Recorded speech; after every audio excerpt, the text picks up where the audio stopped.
Hi, and welcome to Christiania TV and our program, We Watch YouTube. Created in the heart of the free town Christiania for the whole world to watch. I'm talking about you out there. You have all been born into this world. You have all been a baby. You've all been a child. You have all experienced true freedom. That is why you should join Christiania's movement for liberty, consensus democracy, and free cannabis by clicking this link. Don't go around thinking that you're useless. You can make a difference. Support Christiania. Make Christiania famous. Take the money from the rich. Give the money to the hippie. Take the money from the rich. Give the money to the hippie. Take the money from the hippie. Give the money to the rich. Hi, my name is Andreas Bennetzen. And this was an example of how it could sound if I were trying to make Christiania and some of our ideas famous. In the past 2 weeks, a very special video has been making a very terrible guy unexpectedly famous. I'm talking about Kony, the Ugandan war criminal. But before I get into more details, let's have a quick reaction to the video from Liberty Live now. The Kony 2012 message has gone almost as viral as some of the most recent movements in the past few years. In one day alone, the video was blasted across social networking platforms like Facebook and Twitter, with already nearly 1 million people pledging to take part in the Cover the Night event, which encourages supporters to print Kony 2012 flyers, posters, etc., and place them all over their local towns. There is no denying that horrible things have occurred in Africa, and I feel for their struggles. But don't you remember the last time we were told horrible things and horrible people were in some far-off land, and that it was up to us to make things better? Later, this video addresses the general warmongering feeling of the Kony video. But before I go any further, let's have a look at the real Kony video. I will start with the first 4 minutes.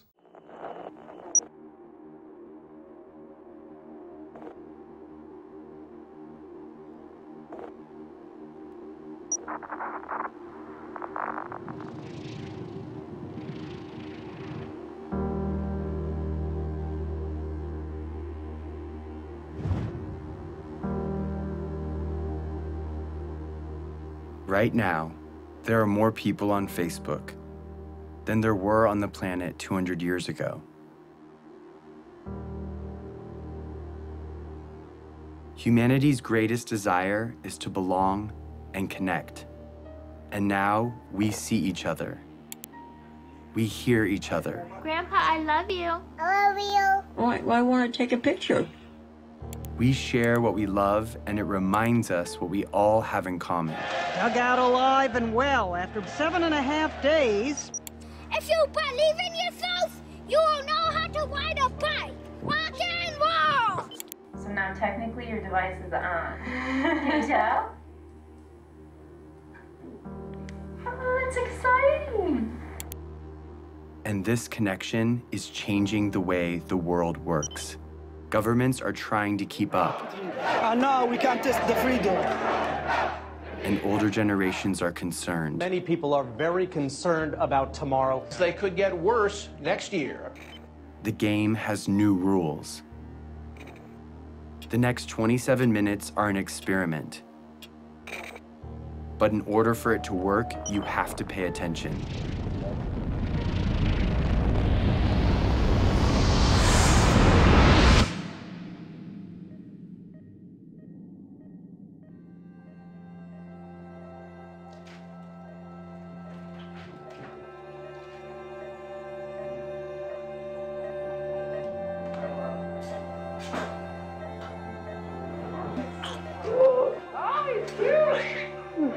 really cute. Wow. Congratulations. I can hear him. Every single person in the world started this way. He didn't choose where or when he was born. Yeah, he does. But because he's here, he matters. Yeah, we've been waiting for you. You made it. My name is Jason Russell, and this is my son, Gavin.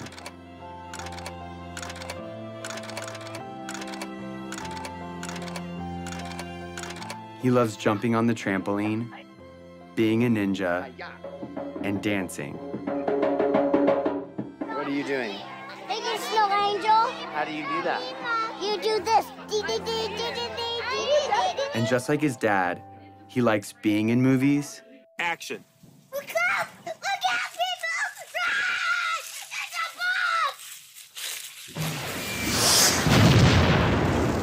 bomb! And making movies. Daddy, watch this. I think you got the video. But he was born into a pretty complicated world. And as a dad, I want him to grow up in a better world than I did. And because of the course of events in my life, I see a way to get there. It has become my job. Who are you to end a war? I'm here to tell you, who are you not to? Hey, Gavin, what's up? Years before Gavin was born, the course of my life was changed entirely by another boy. And who's this right here? Jacob. Who's Jacob? Jacob is our friend in Africa. It's been almost 10 years since Jacob and I became friends. It's okay, they're nice. These are different than sharks. But when my friends and I first met him in Uganda, in Central Africa, it was in very different circumstances. He was running for his life. You see that this video brings a message of hope. An idea that we, by clicking on Facebook, can make things better for the not so fortunate children in this world. A noble cause, in my humble opinion. But how is it presented? And what tools are used to make us want to share this video? The first spoken word in the video is Facebook. Before that, we see a quote from Victor Hugo. Nothing is more powerful than an idea whose time has come. I think we can all agree to that. We are told how the world is now connected, and we see a small child and an elderly couple connecting on the internet. A baby is born into the world. Could be any one of us, and therefore it effectively draws us all into the video, because we can relate. The whole issue seems to be bonding with the audience.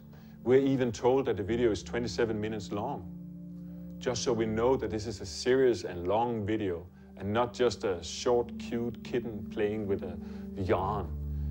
Brilliantly laid out and very involving, empowering the audience right away. An interesting approach to a viral video, and apparently very effective. The whole graphic build-up with the Facebook timeline wall is brilliant and well done. A stroke of interaction genius. You can really say it worked. The video was uploaded February the 27th to Vimeo. First week, 107 views. Then, boom, 16 million views the next week, and now up to a total of 17 million views. It was uploaded to YouTube the 5th of March, and now 10 days later, it has 80 million views. It is safe to say it was a viral success, with more than 30 million views in 2 days, causing a sensation on the internet. In the last 2 weeks, the media has been overflowing with the story about Kony.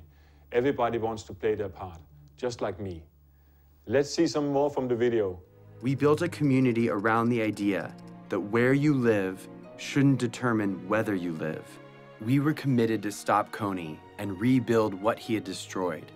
And because we couldn't wait for institutions or governments to step in, we did it ourselves, with our time, talent, and money. So we rebuilt schools. The best you can offer a child is by letting them be independent, and that was providing education. We created jobs. I have seen the lives of those who have been hopeless. Now they have hope. And we built an early warning radio network on the front line of the war to protect villages from rebel attacks. To update real-time what's happening on a war zone 8,000 miles away. All of this was funded by an army of young people who put their money toward their belief in the value of all human life.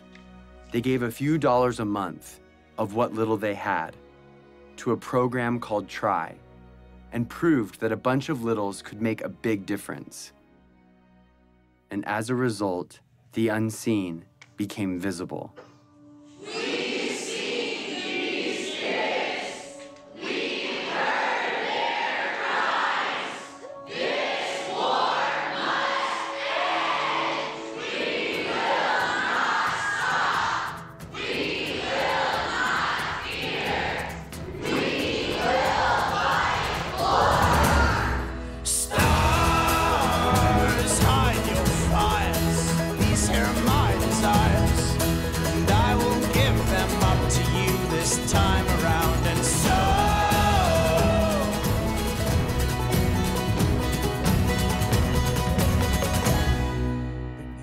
I've talked to people from Mexico, from Canada, from every other state that I can think of. We're all doing this for the exact same reason, and we're all coming from completely different places. This is what the world should be like.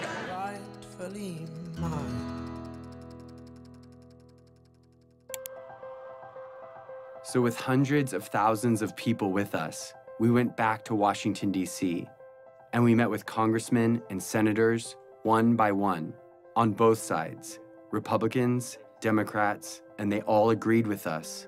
Joseph Kony's crimes had to be stopped. Of all the problems that are out there, none is more severe than one that mutilates and takes the lives of little kids. These young members of the Invisible Children organization know that no child should live in fear of being abducted or killed.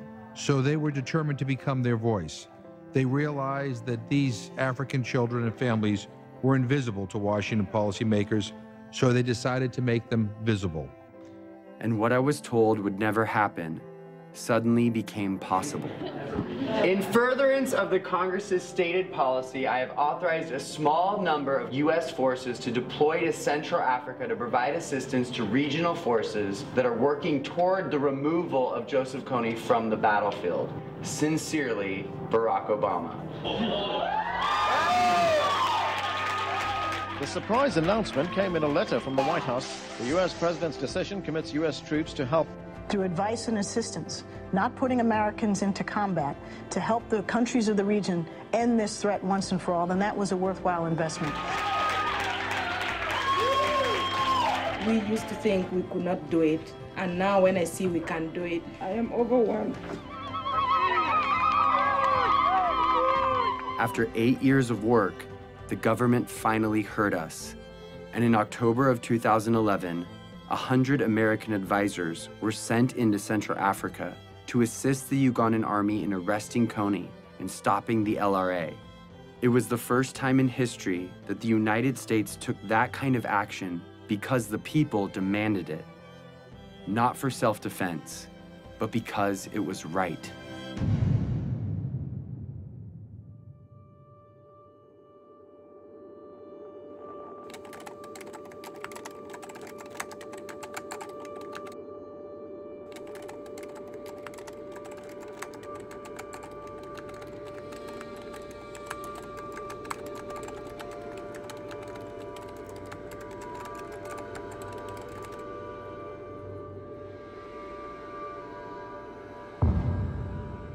We've come so far, but Kony is still out there. He's recently changed his tactics, making it even more difficult to capture him. And international support could be removed at any time. If we take the pressure off, if we're not successful, he is going to be growing his numbers. People forget And you got to remind them, and it takes numbers to remind them. And if interest wanes, then it'll go away. And I'd end up standing out there alone trying to do something to support completing the mission. It's got to be 2012. It's not bad for the youth, it's bad for the world if we fail. It's not important just for Ugandan people, it's important for everyone. It's hard to look back on some parts of human history, because when we heard about injustice, we cared, but we didn't know what to do. Too often, we did nothing. But if we're going to change that, we have to start somewhere. So we're starting here with Joseph Kony, because now we know what to do. I think the running and dancing people are a bit too much for me. But hey, they look happy, right? The viral success spawned a lot of videos. Here's another YouTube personality expressing his views on the case. Well, in the last 3 days, I've seen 37 million views of Kony 2012. And everybody's saying, man, Alex, you got to get behind a war, an invasion in the middle of Africa. I mean, after all, the children are being enslaved. And there's a group called Invisible Children that wants to have a military invasion against Joseph Kony, who I've researched for years. There in Uganda. Well, there's a problem here. I've looked into Joseph Kony years ago. He's obviously another warmonger, bad guy. But the actual president of Uganda has been involved in genocides of over 7 million people. And best I can tell, Joseph Kony might have a couple thousand followers, 200 to 400, max 500 soldiers. Maybe 100,000 they've killed in a couple decades. I mean, the point is, he's like Saddam beat the brains out of babies in incubators in Kuwait. They admit that's PR, wasn't true. Or they've got this Syrian guy who they're saying there's all these massacres. That's now admitted to be fake. Or you've got the claim that Gaddafi's people were racing around, raping women fueled by Viagra. Wasn't true. And they admit that 40,000 plus people are dead, including most of them black Africans in Libya, and that they're using al-Qaeda there. And in Syria, the West doesn't want to bring liberty to Syria. They want to destabilize that country and use al-Qaeda to do it. This is all on record. And I know about Rwanda. I know about the Hutus and the Tutsis. I know about what's happening in Uganda. I've researched this. And I predicted with my guests and researchers in the Obama deception 3.5 years ago that they would invade Libya, that they would invade Uganda, that they would go after all of these different organizations. And that has now happened. Well, on to the next subject. I don't know where he's going, but Kony sure made people talk. That was also the goal of the video. Making Kony famous, or more precisely, his war crimes. It is pretty simple. There is this NGO from America. You see him in the video, and he even has his own son in there. The 5-year-old who gets that Kony is a bad guy. He presents us with a problem that is terrible, and a solution that we can all participate in. I think it's pretty good. I don't know what Shepard Fairey is doing there, but he's somehow related to the cause. I don't know, but at least he knows a lot about how to spread things virally. You remember Shepard Fairey from his Obey campaign. I have done NGO work myself in Cambodia, and I know that the number of crazy conflicts that destroy people's lives going on at any moment is huge. However, I'm in awe of their ability to create awareness for the cause. A cause we can all agree is a noble one. Then we can always point out that their timing is wrong and that other issues are more important, but we have to acknowledge that this guy has created the kind of attention for his work that we all envy. This video is extremely well produced and made out to connect with the World Wide Web in a direct and intelligent way. You don't even have to watch the whole video to get the point either. To end this program, let's slap some cats, disturbing YouTube style.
Joy Division and pure breed cats? I will walk away in silence. Remember, he who controls YouTube controls the universe. Good night.